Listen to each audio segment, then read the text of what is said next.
Hey gang, Uncle Todd and Sonny here. Time to put on our tuxedos as we're getting into some James Bondian espionage flicks this month. First up is Jess Franco's Attack of the Robots. And if you want to know about Jess Franco, just go back and see my review of the Diabolical Dr. Z. I kind of give a thing over his career in that review. This is from the 60s, of course, before he got too into showing off lots of naked women and weird violence and crazy plot twists that make no sense because he was making the films up as he went along. This is a interesting little espionage style film because, you know, James Bond was really popular.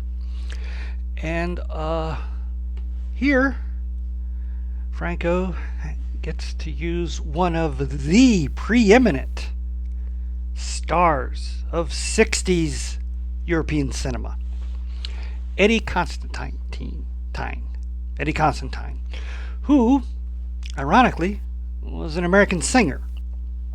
And he didn't really do anything really groundbreaking or popular while in America.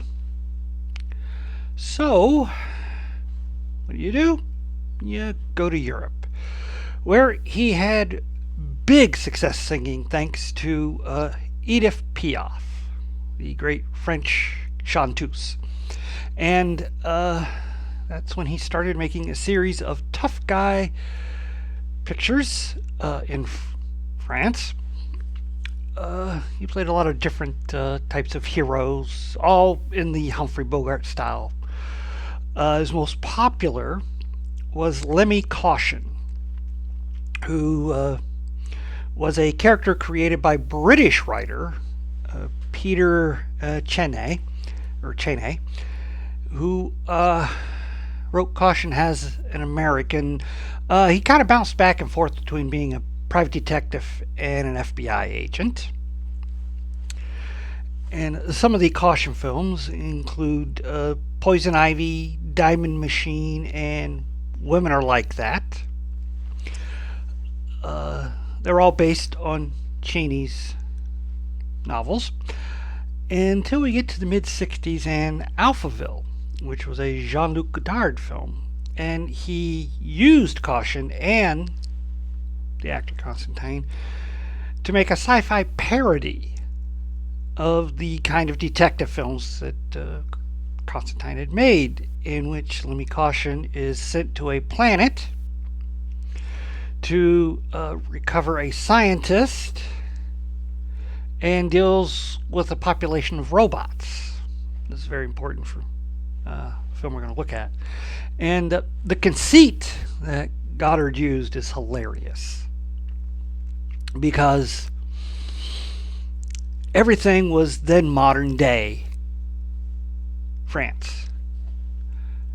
Their rocket ships were cars. The spaceways were roads. Ray guns were automatic pistols. Robots were just people who were electronically controlled by the big brain, you know. And whereas in the Lemmy Caution movies, normally Constantine would fight up to 3 to 4 opponents and mop the floor with them. Here, he doesn't win any fights. He's pretty much just knocked around the whole time. It was an interesting send-up of Constantine's style of films. That was the last of the times he would appear as Lemmy Caution. Until years later, he would pop up occasionally in films, in cameos and stuff as Lemmy Caution, and Goddard used him again as a action star, making a movie within a movie, where he was playing in the movie Lemmy Caution. Anyway, this is Attack of the Robots, and Constantine is playing Al Peterson, and he's an ex-government agent who doesn't want to do it anymore, but gets called back into service and has to fight a bunch of robots who are basically just humans in makeup. But you'll see. We open at a embassy where an ambassador is being welcomed.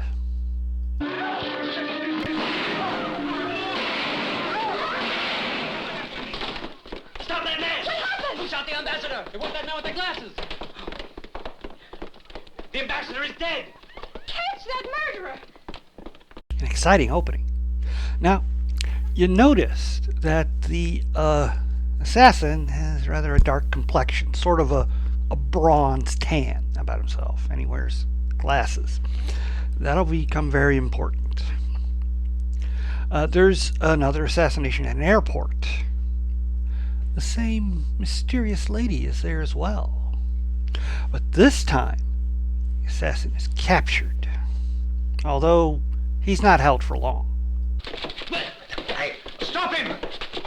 Hey, stop him! Stop! You fool! Did you see that dark complexion he had? Well, guess what happens when they turn the body over?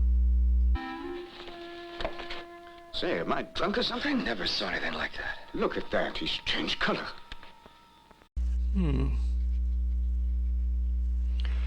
Dark complected assassin killed.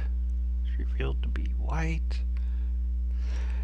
You don't think that there was some subtle commenting on racism or just being blatantly racist, do you? I mean, nah, it was the 60s. Nobody would have been doing that. Could be. Anyway, after another assassination, they decide, they find an amazing thing. The assassin has a very rare blood type. They also find that the man was reported missing in a completely other country.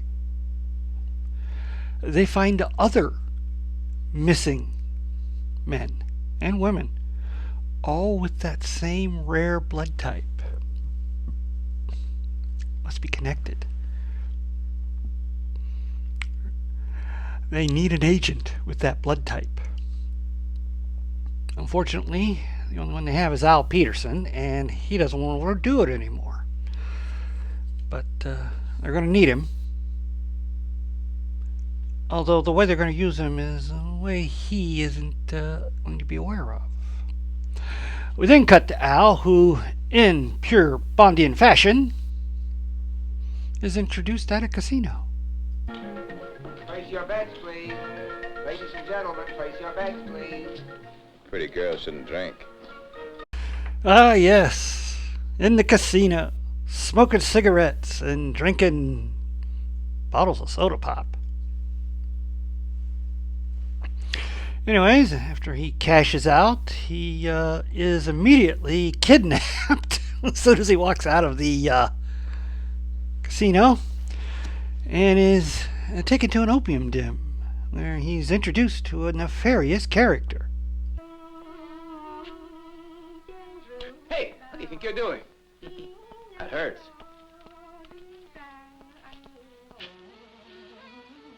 My name is Lee Wee. Lee Wee.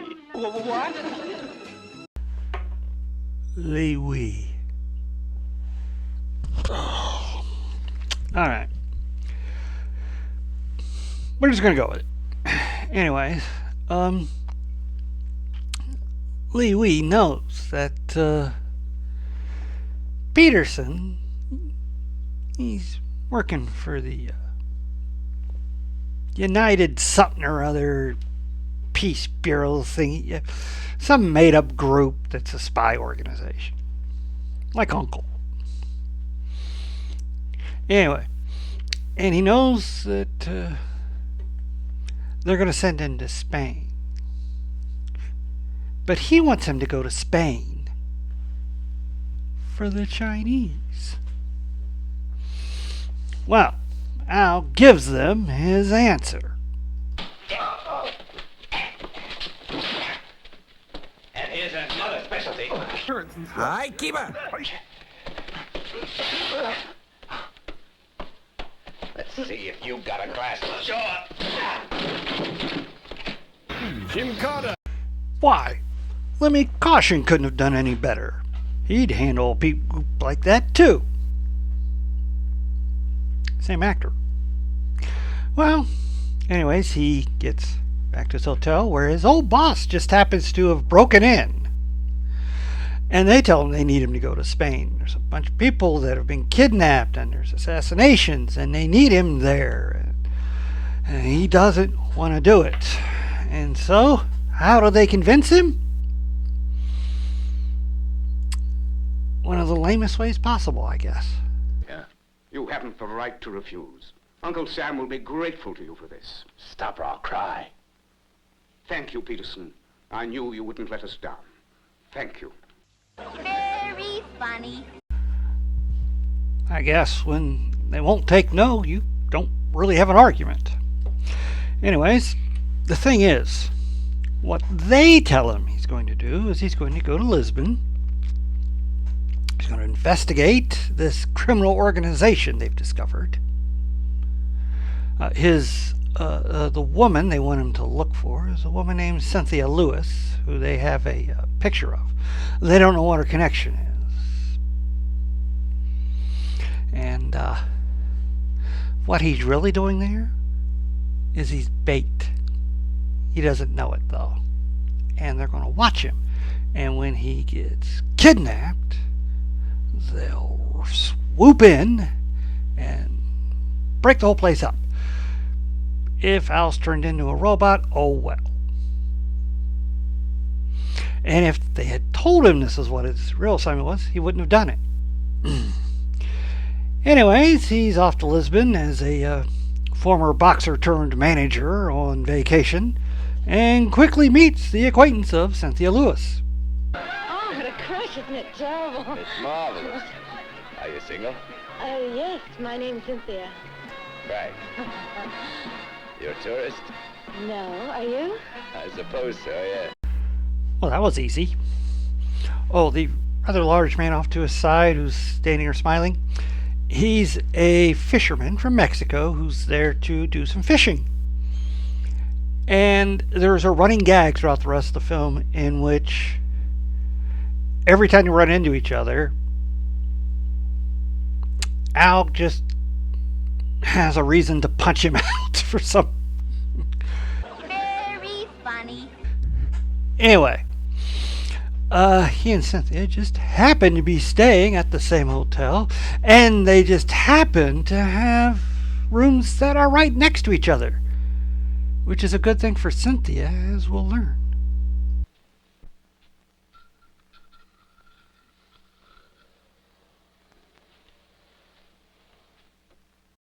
Wow! How convenient for a spy to have that. Anyway, Al is unaware of this eavesdropping and goes to get a shave where he gets nicked. But that's okay. The barber is a professional and he's got a little stipstick and he blots it with a little bit of cotton. And then we see what happens to that piece of cotton.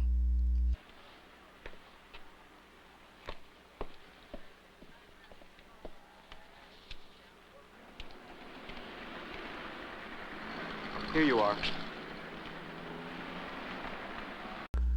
That's the mystery woman. Oh, the guy with the beard?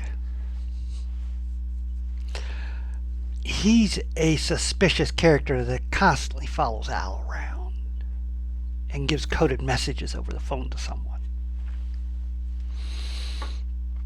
Anyways, the mysterious lady hops onto a boat and motors on over to the island estate of Sir Percy, where we find out they have a huge lab full of lots of those robot people, and that they are a part of a vast criminal organization that sells their services as assassins. And we also learned why Sir Percy is so able to go along with all this when he's a rich nobleman. Why should he have anything to do with all this stuff? 75, 492, Now, Percy, 68. don't be angry. And do what I tell you to. You win. And what does she want him to do? Grab this Frank guy. He's got the right blood type, because they tested it. Percy's a little hesitant because it's so close to their home base. They've always gone other countries for something like this. But when you got someone loving on you like that, you go ahead and dispatch the robots to grab him. Meanwhile, Undercover Al is out at the nightclub where Cynthia's performing, where she dances in some very revealing outfits for the time. But more interesting to us cinephiles is the guy playing piano in the band.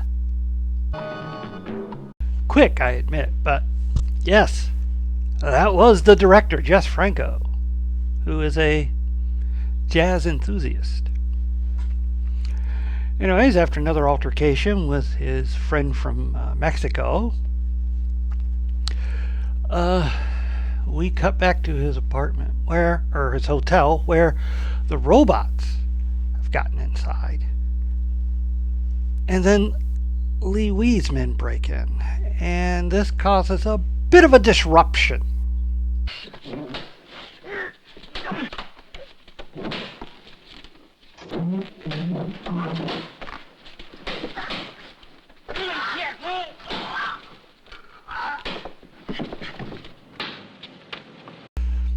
Well, one for one. Anyways, they have to break off the fight when they hear Al getting out of his car and talking to Cynthia. So Lee Wee's men run for it, and the robots hide. Al comes in, and we get a bit of comedy as he sees his room is destroyed. The phone's broken in the fight, so he goes back downstairs to complain. When he gets back upstairs with a concierge, the robots have all replaced everything in its right place, and the place looks fine. They even switch out the phone.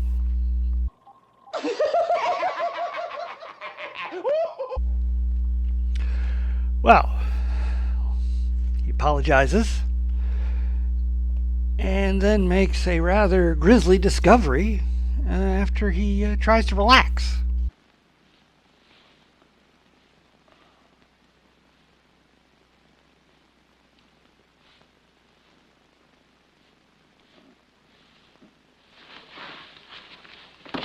We then get a bit of comedy of errors as Cynthia is knocking on the door. She needs to come in, so he drags the body into the bathtub. Although, well, I shouldn't say body. He isn't dead yet. Is only mostly dead. He dies in the bathtub. Anyways, she comes in needing to use his shower. Hers is broken, and while he's distracted, she goes in, finds the body. He goes in.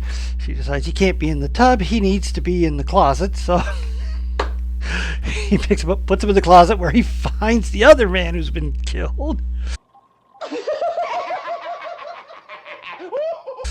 And it locks them both in the closet, in the cabinet. And then while she's taking a shower, he gets another knock at the door. What do you want? Do you mind if we take the closet, please? Closet? Sure. A splendid idea.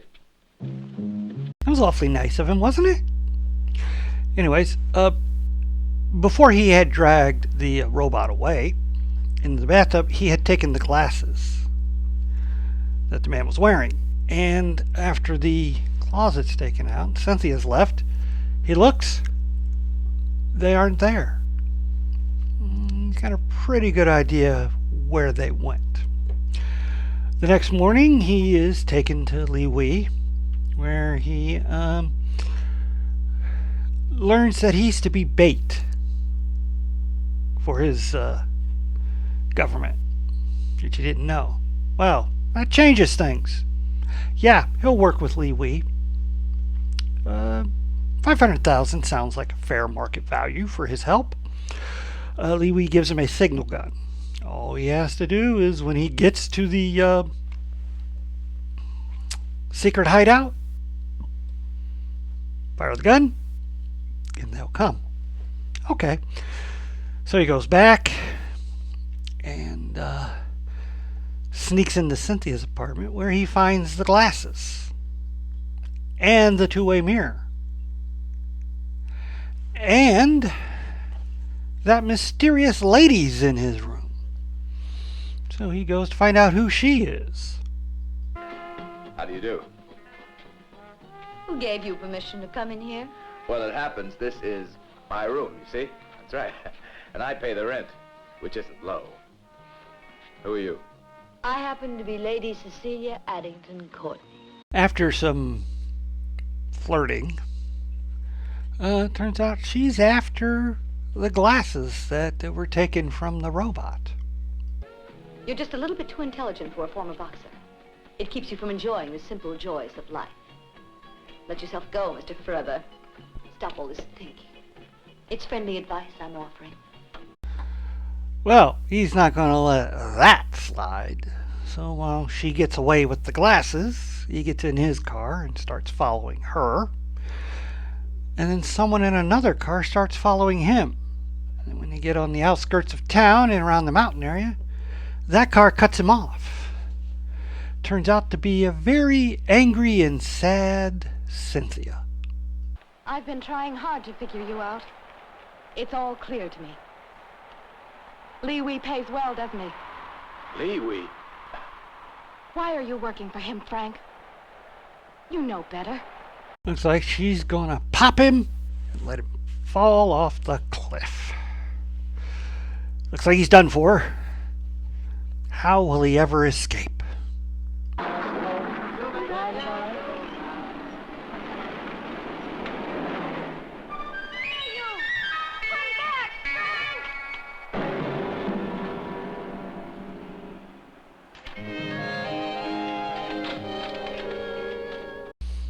Pretty slick. Well, while that's been going on, we cut back to the bad guys and we see just how awful this robot processing is.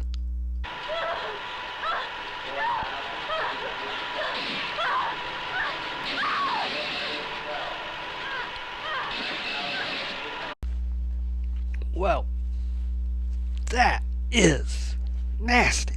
Looks painful. Anyways, after the process, they get contacted by the council and informed that one of their agents is really working for the good guys. So they gotta get rid of him. Meanwhile, Al spots the bearded man at the cafe and decides to follow him.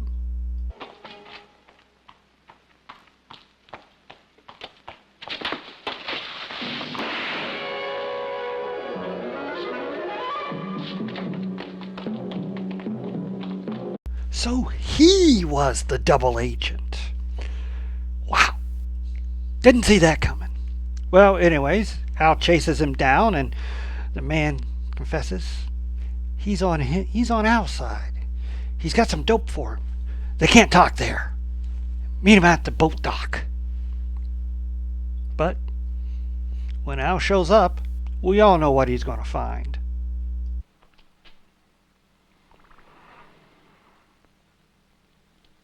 I'm shocked. Mm-hmm. As expected. Al knows he's not alone. He can sense it. But before he can get his shock gloves on, he gets attacked by one of the robot guys. And we get the big fight of the movie.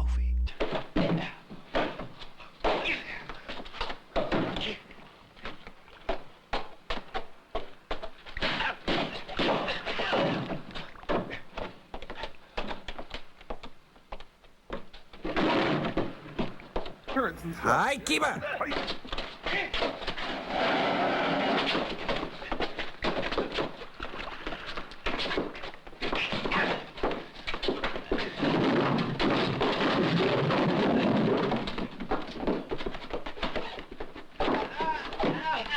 Jim Carter.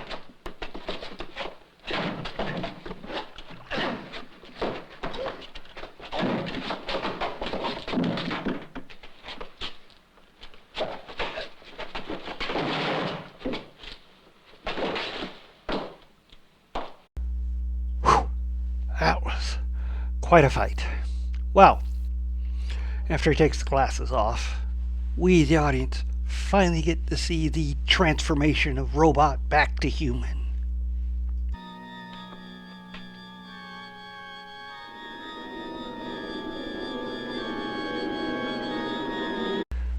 Okay.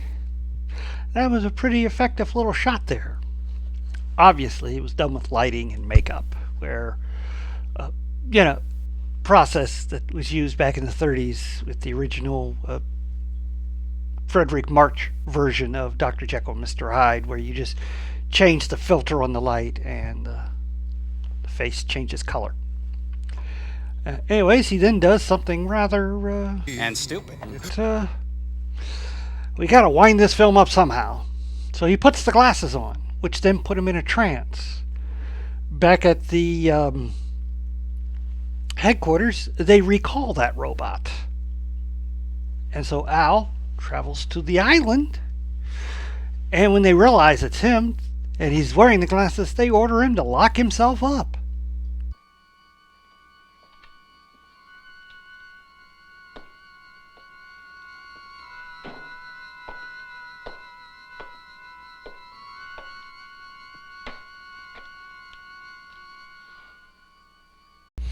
And then we find out they've got another prisoner in there too.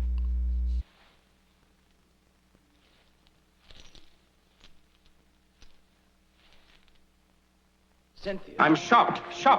Yep. Turns out Cynthia works for the same group as Al, Interpol. And she was the one they had assigned to follow him, so that when he got captured, she could notify them the location.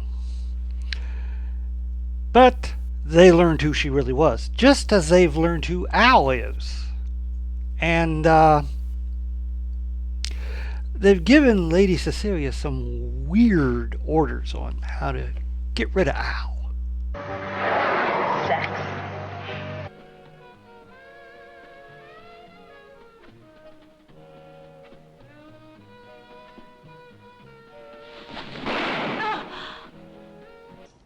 Inconceivable. Well, I don't know why they felt the need to have her seduce him so that then Percy could shoot him in a fit of jealousy, like they need to have a cover story. Could be. Anyway, Al makes it outside where he shoots off the signal gun. And then when he goes to rescue Cynthia, finds she's not in the cell. And he heads to the main lab where Percy's about to make her into a robot. Had a bit of a brownout there. Happened at lunch today, too. Odd. Anyway. Al decides the best way to deal with this is to just start taking out the control panel.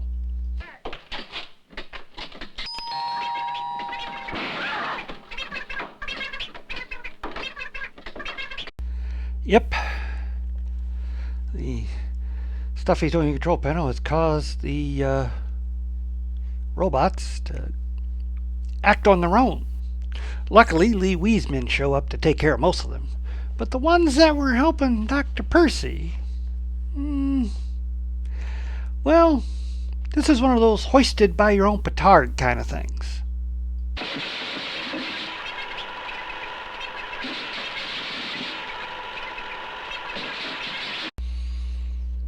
Terrible. But I can't say he didn't deserve it, can you? Well, now Al's got the robots to contend with, and before they can attack Cynthia, he finds the main control switch.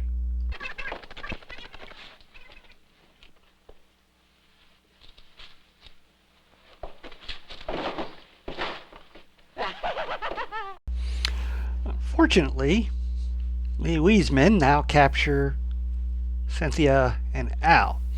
Take them back to the yacht. They're not going to pay Al the $500,000. They've got what they need. They've got all the papers from Sir Percy, so no point in paying Al, who's going to double cross them anyways, and they'll take them both back to China to become agents for them. Eventually, with enough coercion. Well, they hadn't counted on Al's poison gas cigar and his fountain pen flute that has the antidote for himself.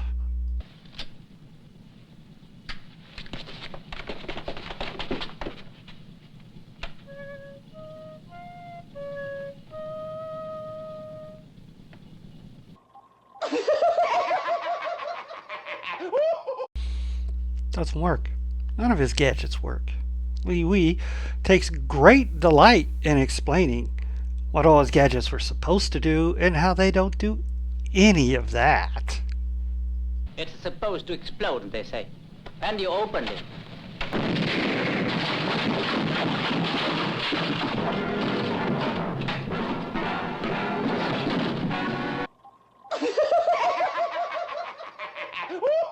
Oh, but that one worked.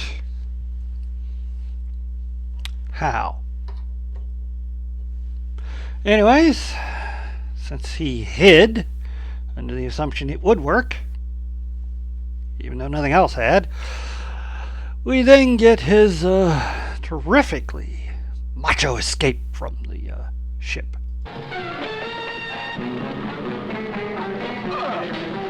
Hi, keeper.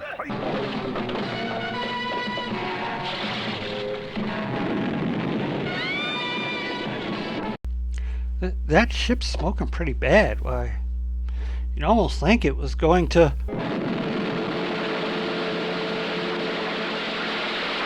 kind of explode. Guess they didn't have the budget to blow up the model, if that was a model. Anyways, as a last joke, the Mexican fisherman pulls both Al and Cynthia aboard, and now finally going to get his revenge for all the times Al's been punching him out. Al throws him over off the boat. Very funny. Sure, why not? It's a neat little film. If we ignore some of the racial undertones of some of the things going on, especially in regards to the robots and the stereotypical characterizations of the Chinese agents, it's not a bad little film. There's some really good slapstick humor in it that doesn't detract from the overall seriousness of the film. That's mostly thanks to Eddie Constantine. He knows how to play this material with a light touch, but also deadly serious. Although kind of flippant. His Lenny Caution interpretation, where, a lot of sarcastic one-liners and stuff. Not quite like Bond, but enjoyable nonetheless. And he looks physical enough to actually do the action scenes. Unlike in the previous film Alphaville, where they stripped him of all makeup and with the lighting made him look old and tired, and to help with the characterization that he is in way over his head. Unlike here, where he seems to be, for the most part, on top of everything, even though he doesn't know the real reason he's there. And of course, you got a really good score, because Jess Franco always used great jazz scores. If you like jazz, you'll love the score here. And it is a fairly typical mid-60s spy film, just with the added sci-fi horror element of the zombified robot people. And yeah, it's a pretty good flick. I can't complain. It's fun in a juvenile kind of way, and as an entry point for Eddie Constantine's filmography, this is a better one than Alphaville. See this and some of the Let Me Caution ones before you go to that one, so that you have a better context to see just what it was Godard was doing with Alphaville. Not much else to say about this. It's just average low-budget spy film to cash in on the Bond craze, which a lot of European countries did. You had so many James Bond knockoffs in America and overseas. In America, you had the Matt Helm films, the Flint films, and some one-offs like Hammerhead and The Double Man, as well as featurizations of Man from U.N.C.L.E. episodes. And in Europe, you had like Operation Kid Brother, which was also known as 000, which starred Neil Connery, Sean's brother, as the brother of a famous secret agent that they never name, but as well as stuff like Danger Death Ray, Secret Agent Super Dragon, and in England, you of course had Michael Caine's Harry Palmer series, which was sort of the exact opposite of James Bond, more serious espionage style. Well, please hit like, share, subscribe, and stay after the credits for my favorite scene.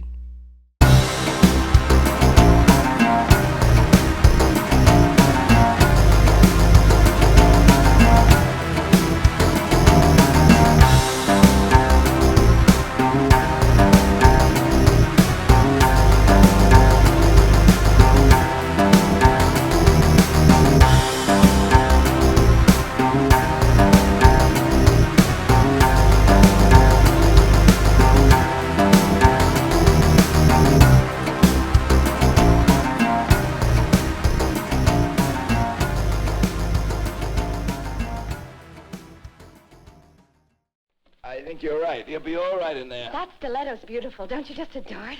Souvenir one finds Oh. from the Orient. Nothing much. Oh, no, not another one. Up.